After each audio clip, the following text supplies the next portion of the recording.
Hey guys, tonight we're not starting with a philosopher, a conqueror, or a forgotten empire. We're starting with something older, quieter, and far more persistent. A plant. A plant that has followed humanity across deserts and oceans, through temples and taverns, into medicine chests and outlawed histories. Cannabis. The strange green thread that has been confusing, comforting, and occasionally terrifying governments for more than 5,000 years. So, before you get too comfortable, take a breath, dim the lights, and let's wander together into this hazy, fragrant trail of human curiosity. Maybe grab a drink, or just listen to the sound of your fan humming in the background. Because tonight, we're drifting backward through time, long before the word weed ever existed, to the moment a spark met a leaf, and someone somewhere discovered that smoke could carry more than just warmth. Picture the world in 5000 BC. The Stone Age. Civilization is still in its trial phase. People have figured out how to make pottery, how to keep animals close enough not to run away, and how to die from almost anything, including mosquitoes with bad intentions. Somewhere on the frozen edge of what is now Siberia, a weary forager crouches beside a flickering fire. He tosses a handful of dry plants into the flames, stalks, leaves, seeds, maybe just to keep warm. The air thickens, rich and sweet, and curiosity does what it always does to human beings. He leans closer, breathes in, and for a fleeting moment, forgets why he went outside in the first place. Thousands of years later, archaeologists would find those same seeds buried beside ancient graves, sealed with care as though they were as precious as tools or jewelry. Whoever buried them must have believed this plant mattered, maybe sacred, maybe useful, maybe both. It wasn't just a weed to them, it was something worth carrying into eternity. In a world where people worshipped thunder and feared shadows, it makes sense that a plant capable of soothing pain, weaving rope, feeding families, and summoning visions of the divine would seem like a gift from somewhere higher. In those early days, cannabis wasn't about bliss or rebellion. It was survival. The fibers were strong enough to twist into rope, the stalks perfect for weaving cloth, and the seeds could fill an empty stomach when the hunt went bad.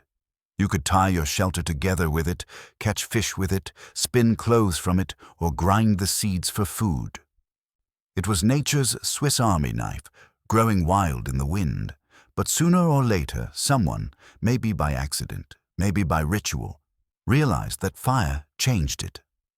Smoke rose, the air shimmered, and for the first time in human history, someone laughed at clouds without understanding why. Imagine being the first to feel it. No songs, no culture, no explanation. Just a sudden warmth in the chest and a world that felt strangely alive. The flicker of the fire looked deeper, the stars above seemed closer, and for a few minutes, everything, the cold, the hunger, the ache, faded into a kind of calm that no one had words for. Maybe they thought it was a message from the gods. Maybe they thought they'd gone mad. Either way, something changed that night. A small spark of curiosity that would travel farther than any tribe or empire ever could.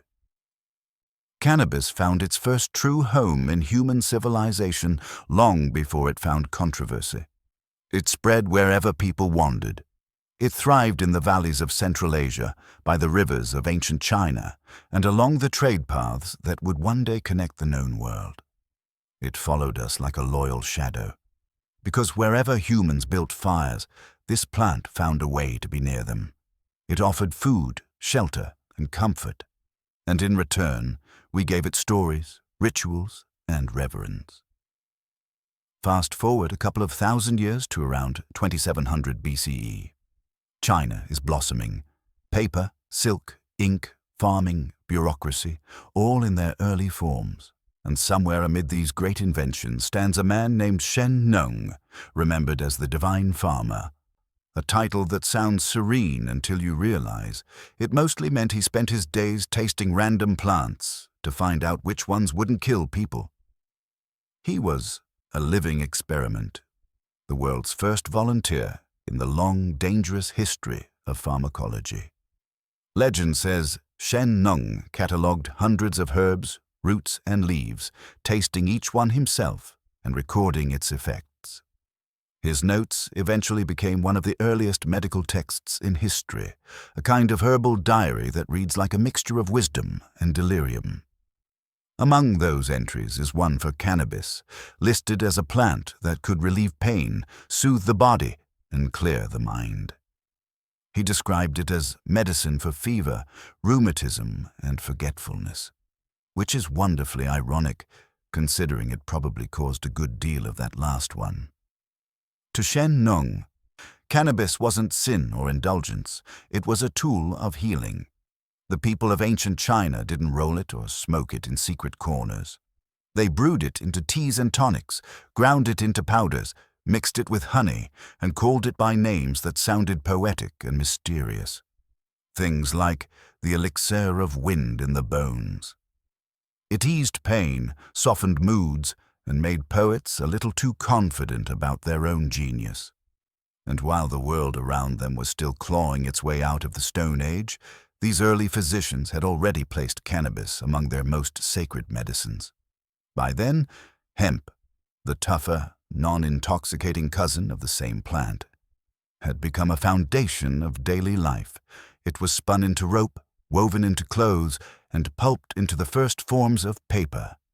It held up sails, caught fish, and covered roofs. A whole village might live surrounded by hemp without even realizing it.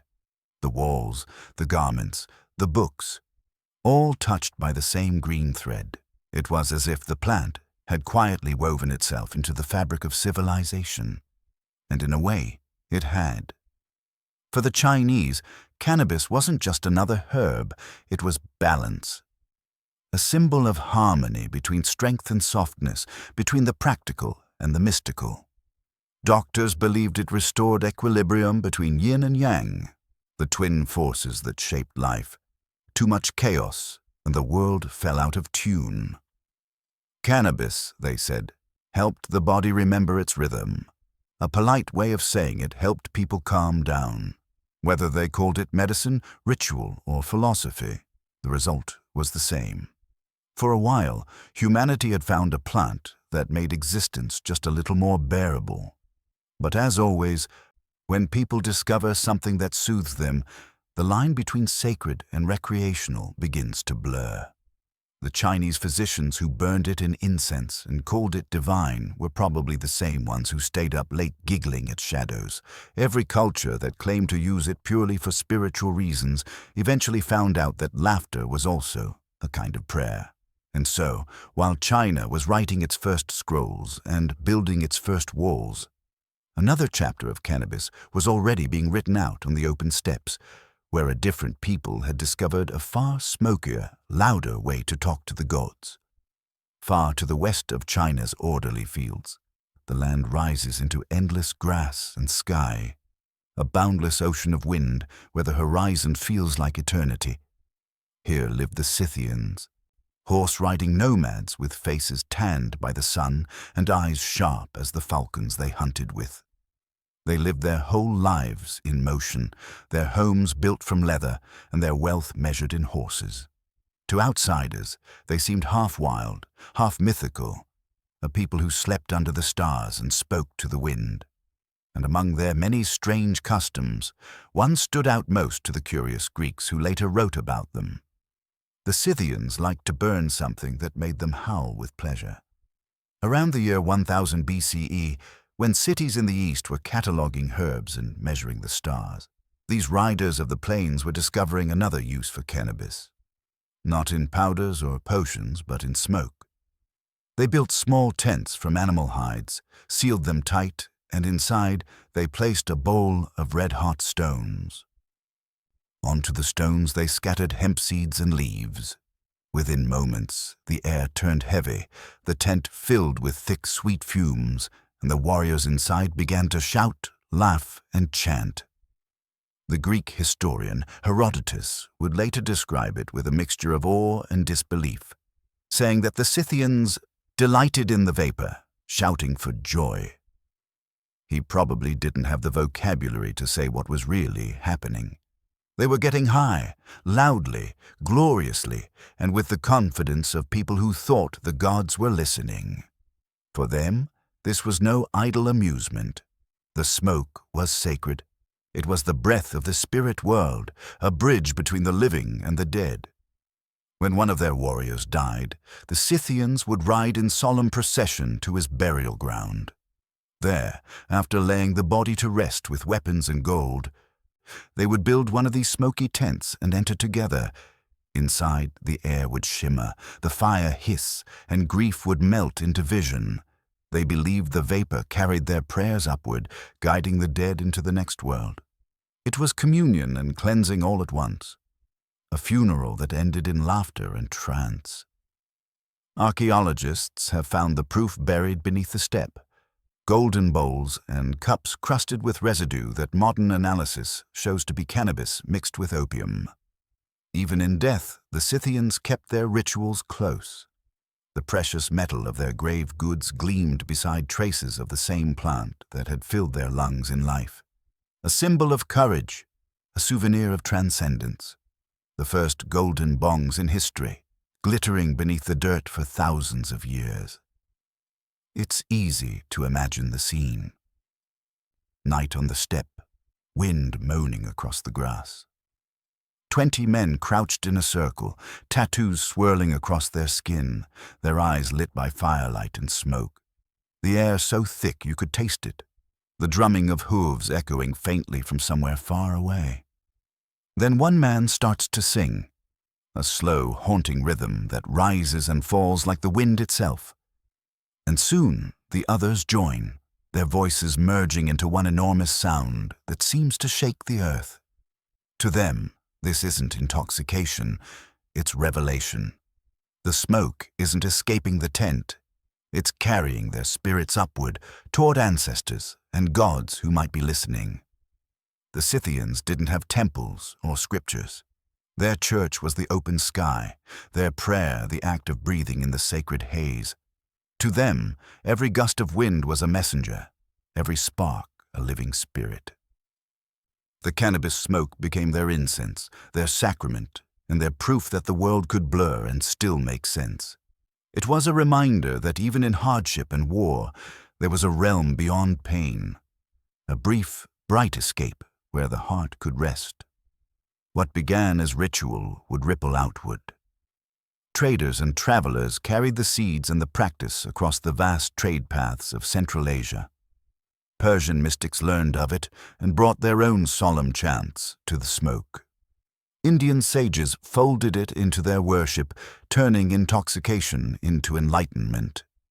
Everywhere the plant went, it adapted, changing languages, meanings, and names, but never losing that first spark of wonder. If the Scythians were the firekeepers, India would become the poets. In the ancient Sanskrit hymns known as the Vedas, cannabis is called one of the 5 sacred plants, a gift from the gods to ease human suffering. There, it ceased to be a funeral ritual and became a celebration of life itself. But before we ride south to those river valleys and temples, let's linger for a moment longer in the chill wind of the steppes. Because here, among the tents and smoke, humanity discovered something profound. The transcendence can be as simple as breath and flame. The Scythians didn't write their wisdom on scrolls or carve it into stone. Their history lived in muscle and memory, passed down through songs that no one bothered to record. Yet their legacy traveled farther than any empire's banner. Every culture that came after borrowed a spark from their fires, the idea that smoke could purify, unite, or transform. They turned cannabis from a simple plant into a portal. From that moment on, every puff, every ritual, every whispered prayer beneath a veil of smoke carried a little of the Scythian steppe with it. When they emerged from those tents, dizzy and raw, they believed they had spoken with spirits. Maybe they had. Or maybe they'd simply glimpsed the infinite in a swirl of scented air. Either way, it was enough. They saddled their horses, tightened their furs, and rode on, their laughter fading into the horizon. Behind them the fire still burned, and above it drifted a thin, lazy column of smoke, curling upward into the endless sky, like history itself refusing to stay buried. When the waves of smoke from the northern steppes drifted southward across the mountains, they found their way into a land that would give them a soul. In ancient India, where rivers shimmered like living veins across the earth and chants echoed from stone temples, cannabis was not just discovered, it was sanctified. To the people of the Vedic age, this green, fragrant plant was more than medicine or pastime. It was a doorway to the divine, a reminder that pleasure and prayer could sometimes be the same thing. By around 1500 years before the Common Era, the old Sanskrit hymns, known as the Vedas, were already describing the sacred gifts of creation. In their verses, cannabis appears not as a weed, but as one of the 5 holy plants, a direct offering from the gods to humankind. It was said that Lord Shiva himself, the great ascetic who danced the universe into being, once discovered the plant growing in the shade of a celestial tree. He plucked its leaves, tasted their sweetness, and in that quiet moment of calm, found himself at peace with the world. From that day forward, he was called the Lord of Bhang, patron of meditation, dance, and sacred intoxication. Bhang was no crude smoke curling up from a campfire. It was a potion, a blend of crushed cannabis leaves mixed with milk, honey, and spices, churned until it became smooth and fragrant. The drink was said to calm the body, open the mind, and draw the heart closer to the gods. Priests would sip it before ceremonies. Yogis drank it before meditating. Farmers and poets alike took it to ease their days beneath the burning Indian sun. To them, intoxication was not rebellion, it was reverence. The body was simply another vessel for spirit to travel through, and cannabis was the bridge that connected flesh to divinity. Festivals became celebrations of that union. During Mahashivaratri, the great night of Shiva, whole cities would shimmer with devotion. Fires burned along the river banks, and the air filled with drumming, chanting, and the rhythmic ringing of bells. Worshippers painted their foreheads with ash, their eyes glowing in the flicker of temple lamps. They sang, they danced, and they drank bhang from clay cups until the boundaries between self and universe blurred into something luminous and strange. The poor and the powerful stood side by side, swaying to the same music, carried by the same gentle intoxication. It was not escape, it was elevation. For the people of ancient India, cannabis was both medicine and miracle.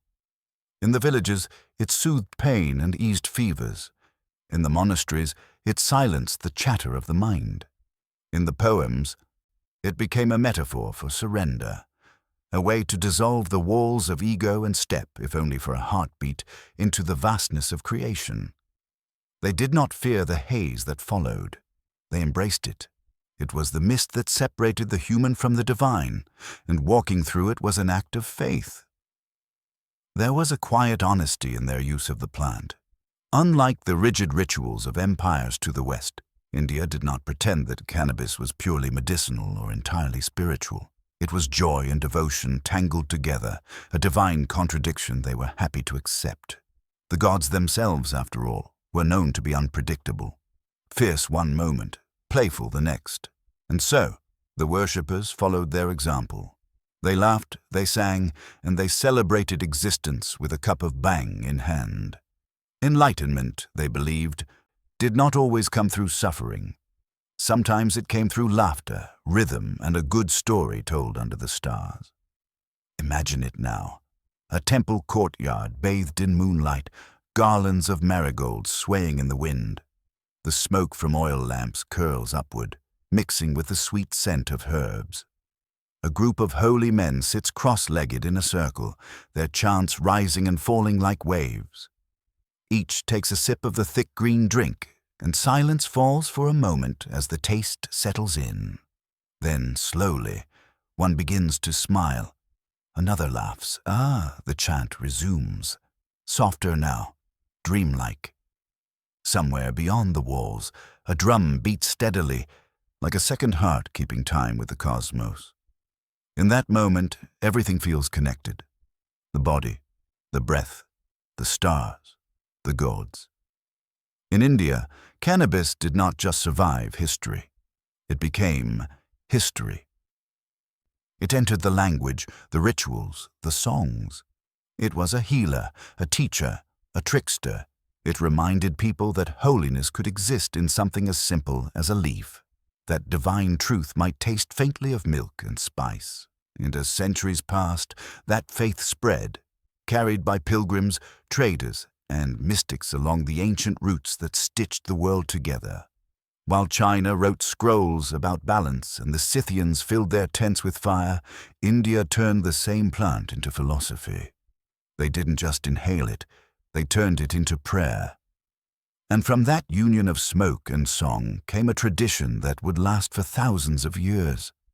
A quiet rebellion against despair, a celebration of joy disguised as devotion. The world outside would continue to change, empires would rise and crumble, languages would vanish. New gods would replace the old. But in the small courtyards and mountain shrines, people would keep grinding the leaves, mixing them with milk, whispering ancient hymns over the bowl. The ritual would live on long after the names of kings had faded from memory. For in India, cannabis was never about forgetting the world. It was about remembering that the world, for all its suffering, could still be beautiful. While India was dancing with its gods in the glow of bhang-fueled devotion, China had begun to look inward. Always the land of balance and order, it approached the same mysterious plant with the seriousness of philosophers and the precision of scribes. In the deep caverns of Taoist hermits, in temples half hidden by mist and pine, cannabis took on a new identity, not as a healer or a celebration, but as a key. A key to open the gates of the unseen world. By the turn of the first millennium before the Common Era, the Taoists had already woven together a worldview that shimmered with paradox. They believed the universe flowed like water, calm, eternal, and effortlessly powerful. To live well was to move with that current, not against it. But to truly understand the current, one had to dissolve the boundaries of the self, to let go of fear, of logic, of all the walls that kept the human mind confined. For that, they turned to meditation, to breath, to the sound of silence, and sometimes to smoke. In small temples carved into the mountainsides, Taoist monks burned cannabis in their incense bowls. The air would fill with a slow, sweet vapor that drifted like a living spirit. They believed the scent carried them into communion with the divine, letting them glimpse truths hidden from the untrained eye. The texts they left behind, fragmentary, poetic, half warning and half wonder, describe cannabis as the liberator of sin, a plant that unbound the soul from earthly weight. Through it, they sought to glimpse eternity. They called it opening the gates of perception, centuries before that phrase would reappear in the words of modern poets. Imagine one of those monks, his robe wrapped tight against the cold, kneeling before a flickering lamp. The smoke curls upward, grey against the black stone walls. His eyes close, his breath slows. Somewhere far below, a stream murmurs. In the silence, the boundaries begin to blur, the edge of his body dissolving into the rhythm of the air, the beat of his heart sinking with the pulse of the world. For a moment, he is both man and mountain, both dreamer and dream. When he opens his eyes again, perhaps he believes he has seen the pattern of heaven itself, or perhaps he only sees the smoke fading into the rafters. To him, there is no difference. Cannabis in the Taoist world was a paradox, disciplined intoxication. It was never a rebellion against order. It was a search for perfect harmony within it. The monks did not roll leaves or chase pleasure. They measured, they prepared, they recorded. Theirs was a ritual, not a pastime. Each grain, each breath, each flicker of flame was accounted for. They inhaled, not to escape the world, but to merge with it more completely, to taste the breath of the cosmos itself. But not everyone approved of these smoky experiments. In the same country that gave rise to the Taoist wanderers, there lived another kind of philosopher, the Confucians. Where Taoism sought mystery, Confucianism demanded clarity. To them, discipline was virtue, and joy was best expressed in moderation. The Confucian scholars viewed the Taoists' strange clouds of smoke and meditative trances with suspicion. To them, this indulgence was a threat to order, a sign of laziness disguised as enlightenment. The Taoists, on the other hand, quietly mocked their critics, claiming the Confucians were so busy memorizing rules that they'd forgotten how to breathe. Thus began one of history's earliest debates over the proper use of mind-altering plants. Not in courts or parliaments, but in whispers between mountain hermits and city bureaucrats. The Taoists claimed the smoke opened the path to truth. The Confucians claimed it led only to folly. And in the end, as in all such arguments, both sides pretended to agree while continuing to do whatever they wished behind closed doors. Through all of this, cannabis remained quietly indispensable.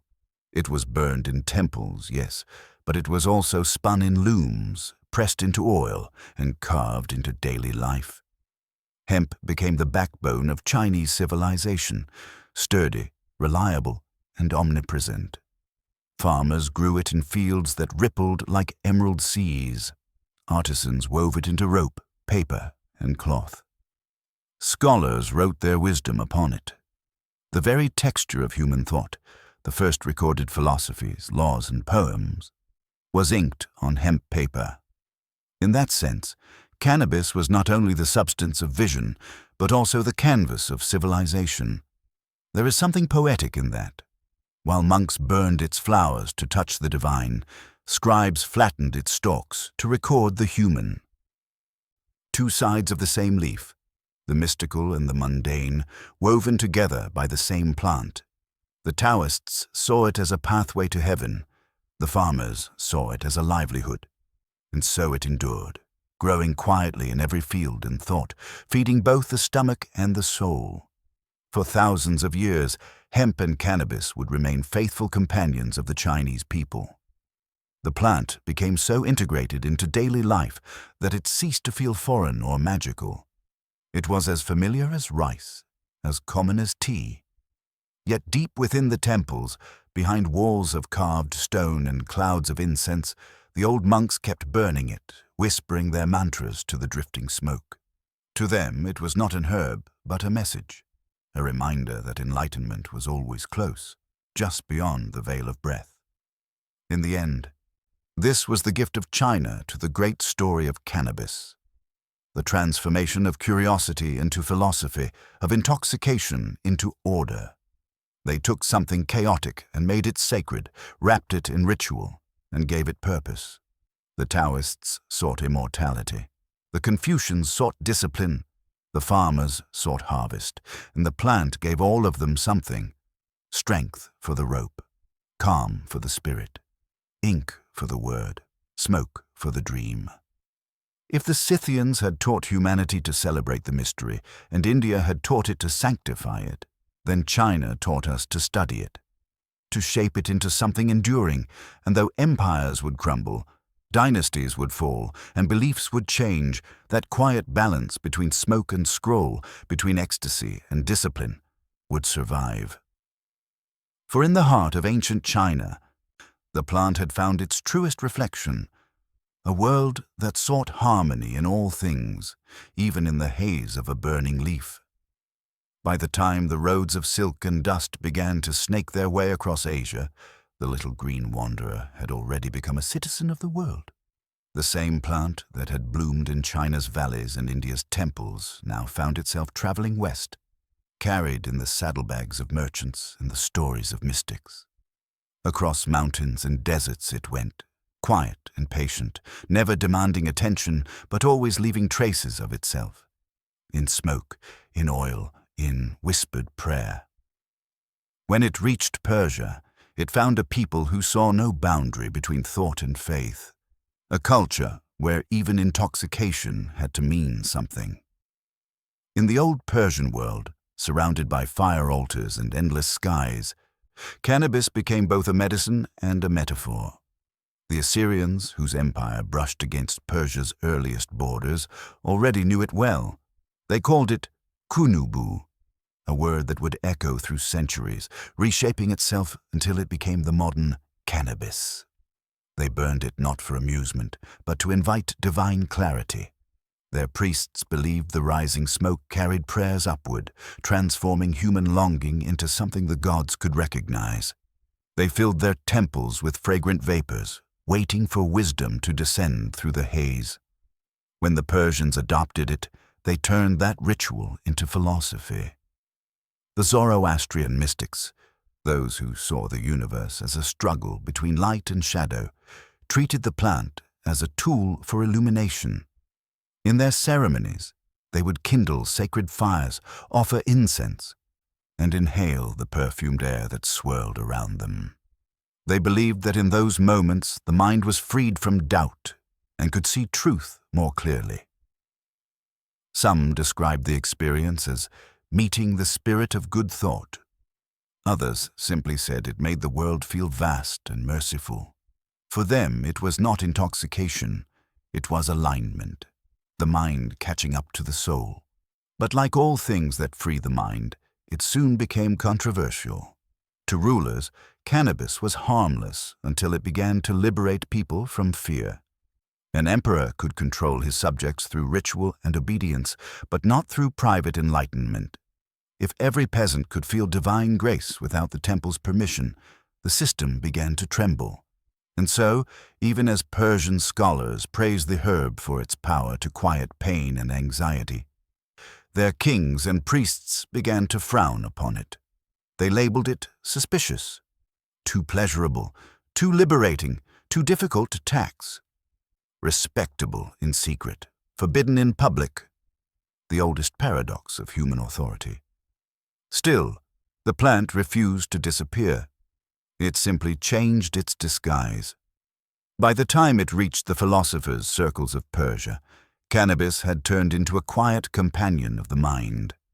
Poets spoke of it obliquely, as the green wisdom or the friend of silence. It softened their edges and loosened the walls around their imagination. You can almost picture it, a circle of thinkers reclining on carpets, oil lamps flickering, the scent of resin hanging in the air as they argued about the shape of the soul. Some spoke of logic, others of stars. Someone laughed softly, and the whole room seemed to breathe in time with the flames. When the smoke thinned, they looked at each other and wondered if they had solved the universe or merely forgotten the question. From Persia, the plant drifted south and west again, following caravans into Egypt. There it found an ancient civilization already in love with its own rituals. The Egyptians did not gather in smoky tents or philosophical circles.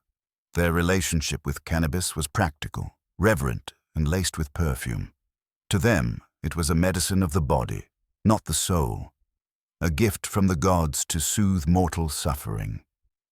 In the papyrus scrolls of their physicians, its name appears among hundreds of remedies: a balm for swelling, a treatment for fever, an oil for aching joints. They even used it for anger, a cure for what they called the heat of the heart. Perhaps that alone explains how it survived centuries under the burning Nile sun. The priests were its guardians. In temple rituals, they mixed cannabis with myrrh and frankincense, filling the air with its sweet, heavy scent.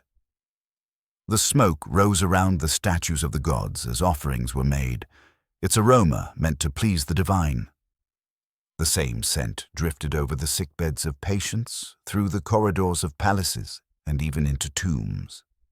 Traces of cannabis oil have been found in the wrappings of mummies, proof that Egyptians believed the plant could ease not only the pain of the living, but also the journey of the dead. To them, it was part of the eternal cycle: birth, death, preservation, renewal.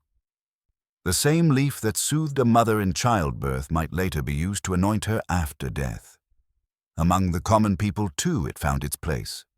Women used it in ointments to dull the agony of labor. Healers brewed it into mixtures for headaches and stomach pains. Fishermen rubbed it on their skin to ease the sun's burn. Even the pharaoh's physicians, those closest to divine power, used cannabis oils to calm royal migraines. Perhaps a necessity in a court where betrayal and ceremony shared the same table. In every case, the plant worked silently, neither glorified nor condemned, simply accepted as part of life's long list of remedies. If Persia made cannabis philosophical and Egypt made it medicinal, then Greece made it curious. By the time it reached the shores of the Aegean, the plant had already become a global traveler, and the Greeks welcomed it with their usual blend of skepticism and fascination. They were not easily shocked. They had seen too many gods and too many ideas to dismiss anything that might lead to understanding. The philosophers and healers of Athens and Kos began studying it, describing its properties in the meticulous language of science. The great physician Hippocrates mentioned its use for inflammation and pain. Later, Dioscorides, writing under the Roman Empire, praised it as a cure for earaches and for the pain of the inner self. A poetic way to describe what we might now call melancholy. In Greece, cannabis was not worshipped, nor was it feared. It was studied, discussed, argued over, as everything was in that restless, golden land. Imagine an evening in an Athenian symposium, a room heavy with wine and philosophy. The air hums with talk of virtue, geometry, and the meaning of the stars. Someone passes a small bowl of smoldering herbs, and the conversation shifts. A poet begins to laugh softly, his words turning from logic to wonder. A philosopher raises a hand and says, "Perhaps the gods placed joy within the leaf so that we would not forget laughter amid our learning." The others nod, half serious, half amused. Outside, the crickets sing. Inside, the smoke curls like thought made visible. To the Greeks, this was not sin but curiosity. They saw no shame in exploring what the body and mind could experience. They debated everything: love, fear, justice, and, inevitably, intoxication. Was pleasure a distraction from virtue or a path to understanding it? Some argued that joy, too, could be sacred if pursued with wisdom.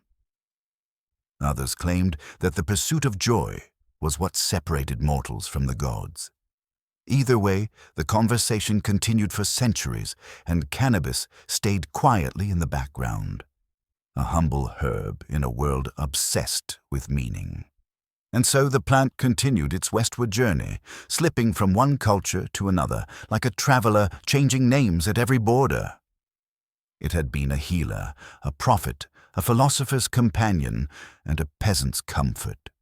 Each civilization looked at it and saw something different. Reflection, relief, revelation. But none of them truly understood what it was.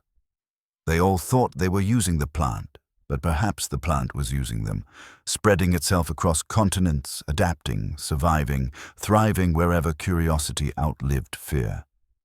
By the time the ancient world began to fade into the age of empires, cannabis had already achieved what no conqueror ever could. It had conquered humanity's imagination. It was in the temples of the East, the tombs of Egypt, the scrolls of scholars, the songs of poets, and the laughter of farmers. It had woven itself into our myths and our medicine, our work and our worship. Wherever people sought comfort, truth, or meaning, it was there. Patient, green, eternal. By the time the legions of Rome began stamping their iron rhythm across the known world, cannabis had already taken root in every corner of human life. Yet in Rome, it lost its mysticism. It was no longer a sacred herb, nor a philosopher's muse. It became something far more ordinary. and perhaps, for that very reason, more powerful.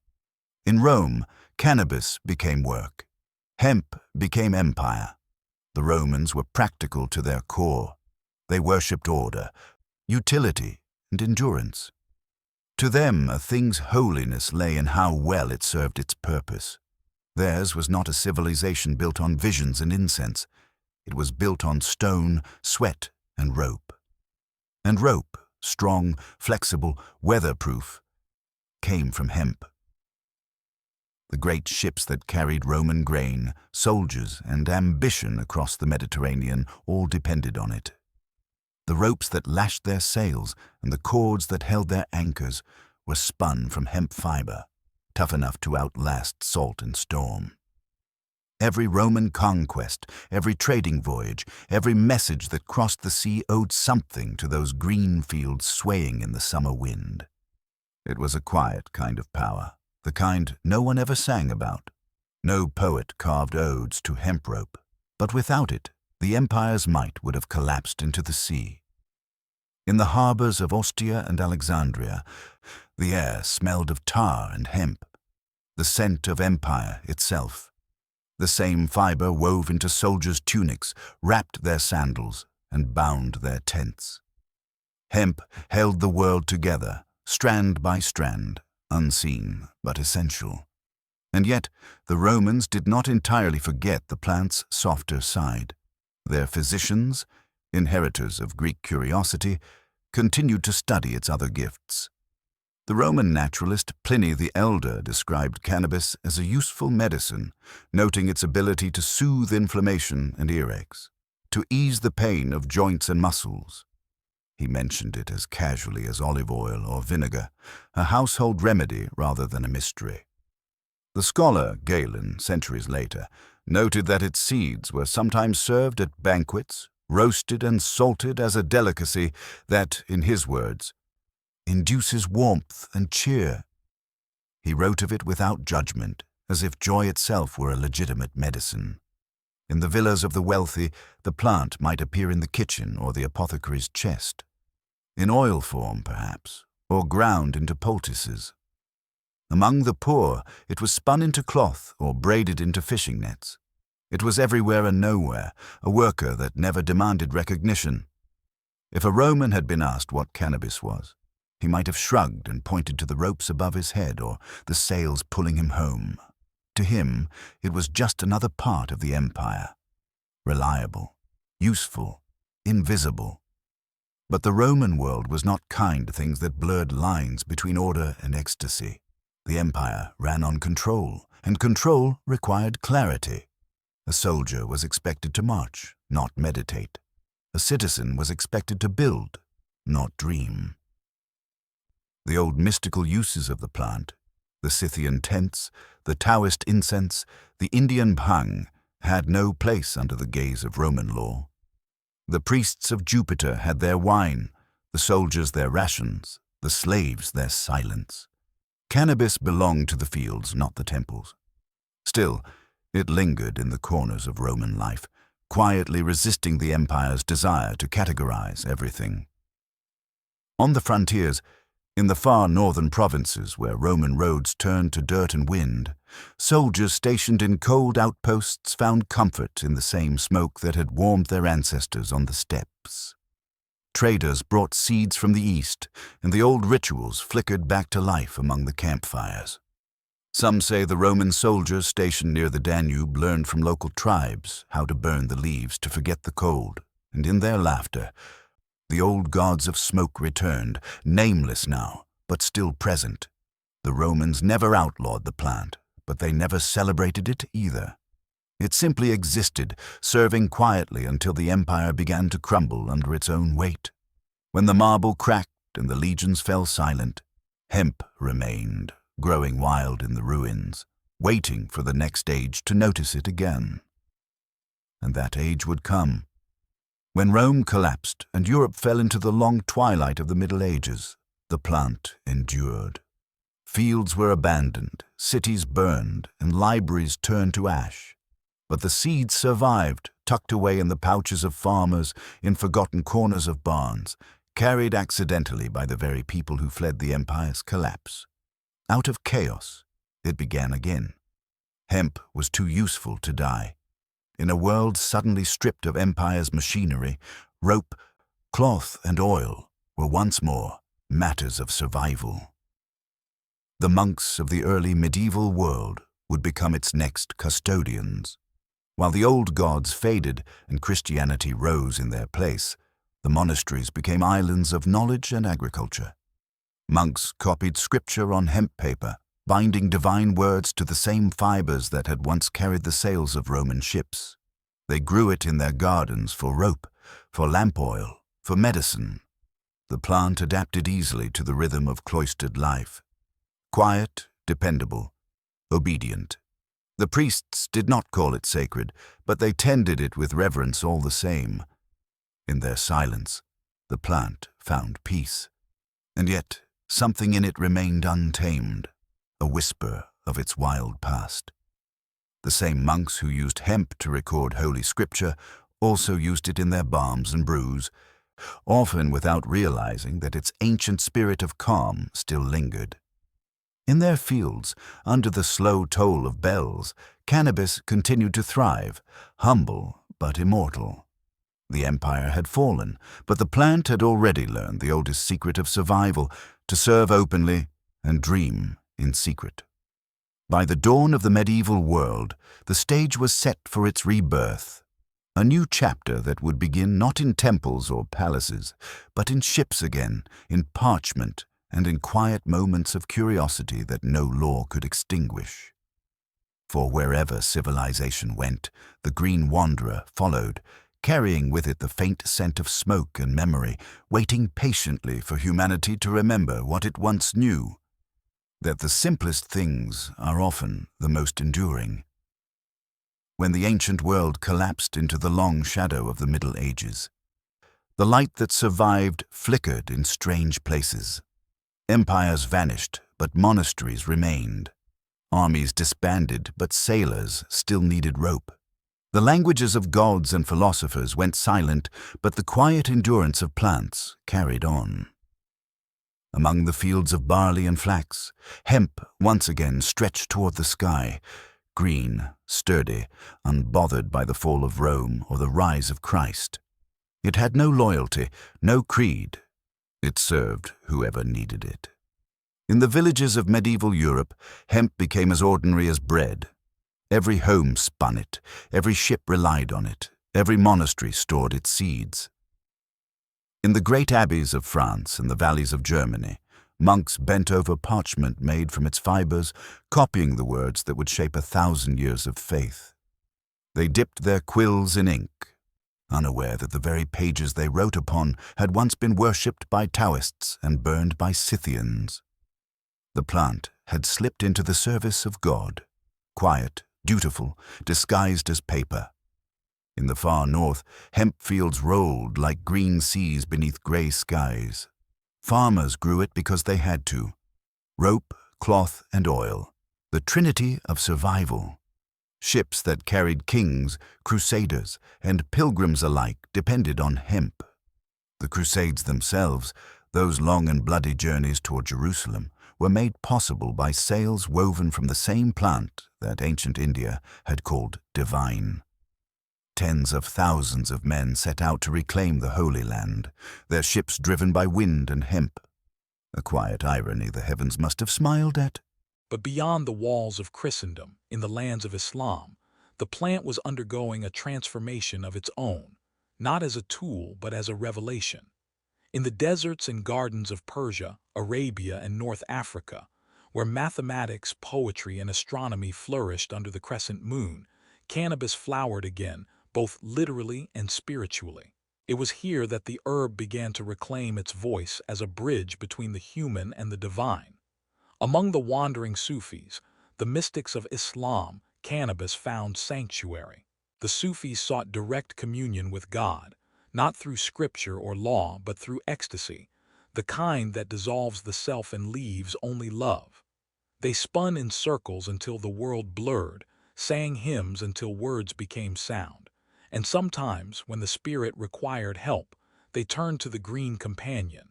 They called it hashish, from the Arabic letter 1e25 a shi macron shah, meaning simply the herb. To them, it was not a sin but a reminder that the divine could be tasted, that the heart could be opened by something as humble as a leaf. The poet al-Sufi wrote of it as the light of the heart made visible. The wandering dervishes shared it among themselves in small gatherings, sitting under the stars, their laughter mingling with prayer. They believed that in that soft haze, the walls of pride and fear fell away, and only unity remained. To the sober world outside, they seemed like heretics. To themselves, they were travelers of the unseen. But as always, enlightenment frightened authority. The caliphs and scholars of the Islamic courts began to denounce the use of hashish, fearing it would lead to madness or rebellion. In Cairo and Baghdad, edicts were issued, bans proclaimed, punishments threatened. Yet the plant persisted, passing from mystics to poets to ordinary men who found in it a moment of peace amid the noise of empire. You could outlaw a word but not a whisper. You could ban a leaf but not the wind that carried its seeds. By the 13th century, hashish had become both sacred and scandalous. Tales spread of men who danced through the night under its spell, of poets who saw angels in their smoke.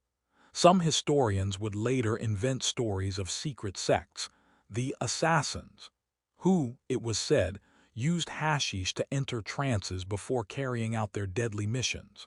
The truth was more complex. The word hashishin, meaning users of hashish, became a slur used by their enemies, and the myth endured long after the facts were forgotten. What mattered was that the plant had once again become a symbol of freedom to some, of corruption to others.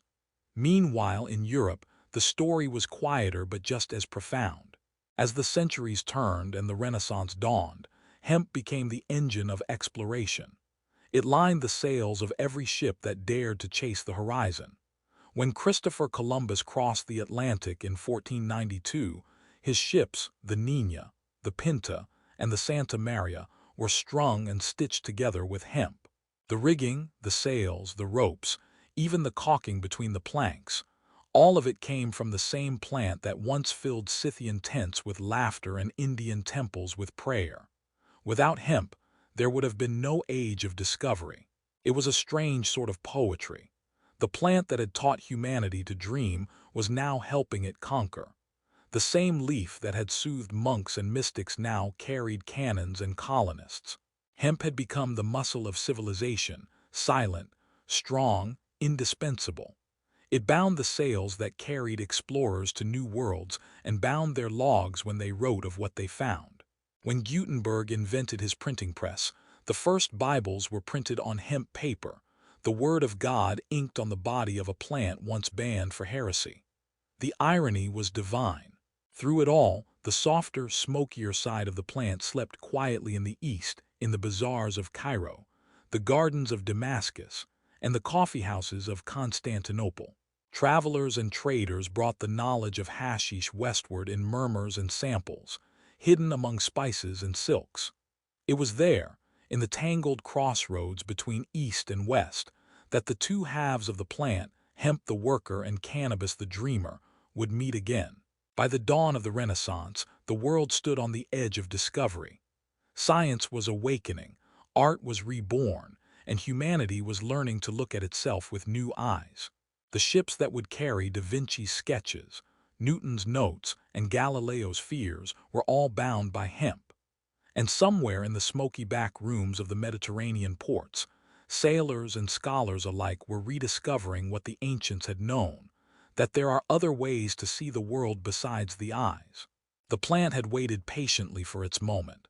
Through fire and faith, empire and ruin, it had kept its quiet promise to be whatever humanity needed most. Rope when we built, smoke when we prayed, paper when we wrote, medicine when we ached, a mirror when we forgot who we were. And now, as Europe began to stretch its sails toward the unknown, the green wanderer followed, ready to cross oceans again, to watch empires rise, and to wait, as always, for the next civilization to rediscover what it had already forgotten. The ocean had always been humanity's greatest test, and hemp, as always, was what made the crossing possible. By the 16th century, the great European powers had turned their gaze toward the horizon, and their ships, vast and hungry, were bound by rope, cloth, and willpower, all born from the same humble plant. Hemp fiber became the muscle of empire, the hidden architecture of ambition. Every sail that billowed against the wind, every anchor that held fast against a storm, every map unfurled on a captain's table, they were all ghosts of green fields harvested months before. The Age of Sail was not a story of kings and explorers alone. It was a story of plants.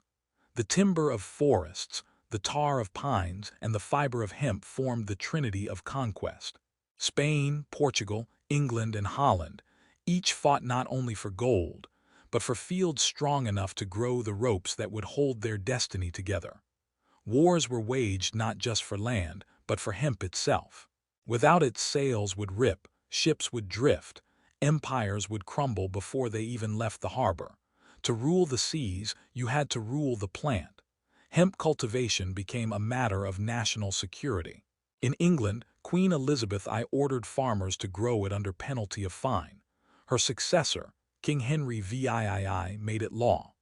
Each ship required 20 to 30 miles of rope, enough to stretch from one village to the next, and those ropes began as stalks in silent fields, swaying under the English sun. Hemp was victory in disguise. Even the parchment on which naval orders were written bore its fibers. The empire, quite literally, was stitched together with hemp thread. But as the ships crossed oceans, they carried more than soldiers and cargo. They carried seeds, stories, and smoke. In the holds of Portuguese and Spanish vessels, among the sugar and spices, cannabis rode unseen, a stowaway of civilization. Sailors, ever restless, brought it wherever they went. In the ports of Africa, they traded it for grain and palm wine. In India and the Middle East, they shared it with locals who had long known its gifts. The plant, patient as ever, adapted to new tongues and climates.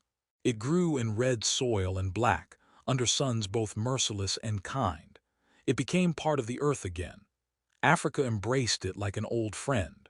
Across the continent, from the Horn to the Cape, cannabis took on countless names: Daga, Bang, Modaquane, each with its own rhythm, its own story.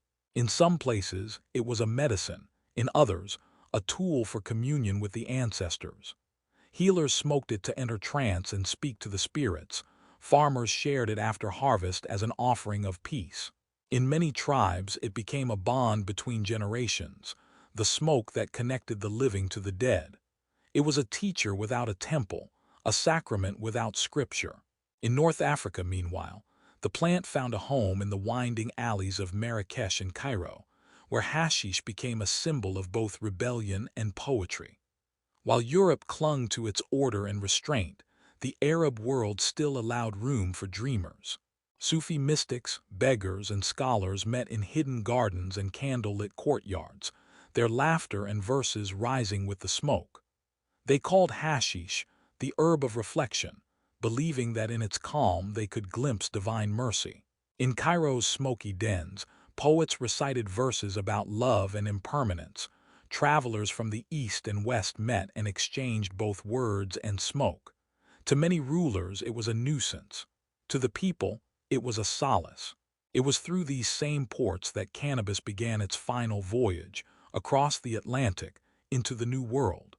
Sailors carried its seeds as they had always done, sometimes as cargo, sometimes as contraband, always as insurance.